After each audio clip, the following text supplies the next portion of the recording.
രണ്ട് മലയാളം സിനിമകളുടെ box office റിപ്പോർട്ടുകളിലേക്ക് ഇവർക്കും സ്വാഗതം. ഒരാഴ്ച മുന്നേ തിയേറ്ററുകളിലേക്ക് എത്തിയ മലയാളത്തിലെ മികച്ച അഭിപ്രായങ്ങൾ ലഭ്യമായ ഫാന്റസി ഹൊറർ കോമഡി എന്റർടൈനർ സിനിമയാണല്ലോ ഹലോ മമ്മി. ചിത്രം തിയേറ്ററുകളിൽ ഇന്നത്തോടെ 10ാം ദിവസത്തിലേക്ക് എത്തപ്പെട്ടിരിക്കുകയാണ്. ഹലോ മമ്മിയുടെ ആദ്യ 9 ദിവസത്തെ വേൾഡ് വൈഡ് റിപ്പോർട്ട് നമ്മുടെ ആദ്യത്തെ ചാനലിലൂടെ പ്രേക്ഷകരെ അറിയിച്ചു കഴിഞ്ഞതാണ്.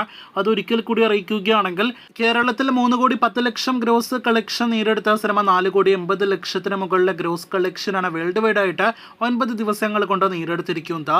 ഇനി ഇന്നത്തെ 10ാം ദിവസത്തെ കേരള ട്രാക്കിങ്ങിലേക്ക് വരികയാണെങ്കിൽ സിനിമയ്ക്ക് കളക്ഷൻ വർധനയും നേടിയെടുക്കാനായിട്ട് കഴിഞ്ഞിരിക്കുകയാണ്. ഇന്നലെ വെള്ളിയാഴ്ച ഇതേ സമയം 14 ലക്ഷത്തിന് മുകളിലാണെങ്കിൽ ഇന്ന് 24 ലക്ഷത്തിന് മുകളിലാണ് കേരള ട്രാക്കിംഗ് ഗ്രോസ്. അപ്പോൾ ഇന്ന് 50 ലക്ഷത്തിലേറെ കേരള ഗ്രോസ് പ്രതീക്ഷിക്കുന്ന സിനിമ അങ്ങനെയെങ്കിൽ 3,60,00,000 മുകളിൽ കേരള ഗ്രോസിലേക്ക് 10 ദിവസങ്ങൾ കൊണ്ടെത്തപ്പെടും. അതേസമയം വേൾഡ് വൈഡ് ഗ്രോസ് ഇന്നത്തോടെ 5,50,00,000 എത്തപ്പെട്ടിട്ടുണ്ടാകുമെന്ന് പ്രതീക്ഷിക്കുന്നു. അപ്പോൾ ഡീസന്റ് കളക്ഷൻ ഹലോ മമ്മി നേടിയെടുത്തിരിക്കുകയാണ്.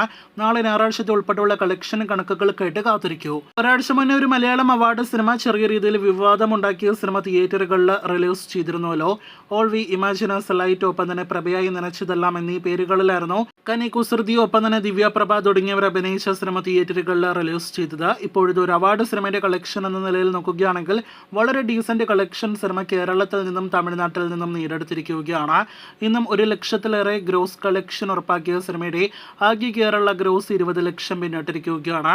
അതേസമയം കേരള തമിഴ്നാട് ആകെ ഗ്രോസ് 25 ലക്ഷം ഗ്രോസ് കളക്ഷനിലേക്ക് എത്തപ്പെട്ടിട്ടുണ്ടാകുമെന്നാണ് പ്രതീക്ഷിക്കുന്നത്. അപ്പോൾ കാത്തിരിക്കൂ സിനിമയുടെ നാളത്തെ ഉൾപ്പെടെയുള്ള ബോക്സ് ഓഫീസ് റിപ്പോർട്ടുകൾക്ക്.